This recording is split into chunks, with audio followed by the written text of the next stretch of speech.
Dim ond bugail bach oedd Daniel Hywel Jones, cyfri defaid dynion diog gyda'r nos.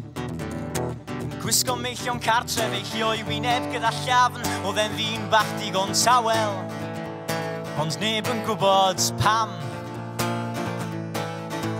Dim ond bugail bach oedd Daniel Hywel Jones, cyfri defaid dynion diog gyda'r nos. Ond tu ôl i'r cap arferol, brethi'n check a'i wen am ddenol, ond na stori sneb yn gwybod am ei sôn. Ond am ddyn sy'n cyfri defaid, oedd na awydd yn ei lygaid i gael dianc, bywyd diflas o'r allwm. Cwrth i'r defaid gysgu, fydd e'n redeg nerth i draed, yn llenwi ei bocedin, dwi'n o'r fferm di ben draw'r cai. Ond cyn bod hael yn codi, fydd e'n ôl yn cyfri defaid. Dim ond bugail bach oedd Daniel Hywel Jones, cyfri defaid dynion diog gyda'r nos. Gyda'i lygaid ar y felin, cynllun cadarn yn ei ben, cam i nes at drws y gegin, i gymryd sach o flawd.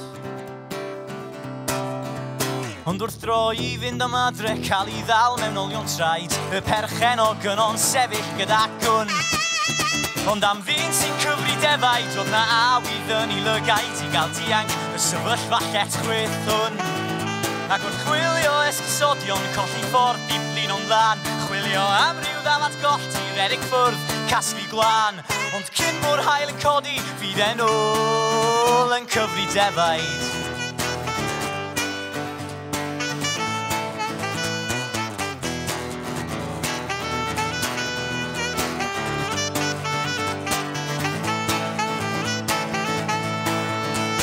Dim ond bugail bach oedd Daniel Hywel Jones, cyfri defaid dynion diog gyda'r nos.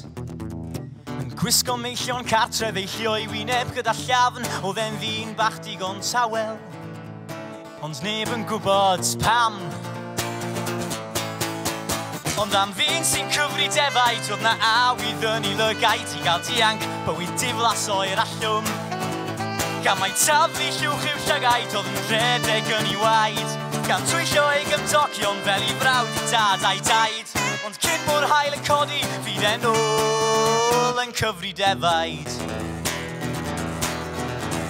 Ond bugail anarferol oedd Daniel Hywel Jones, fi'n brysu'r dwy'n i ffortiwn o ddynion diog gyda'r nos.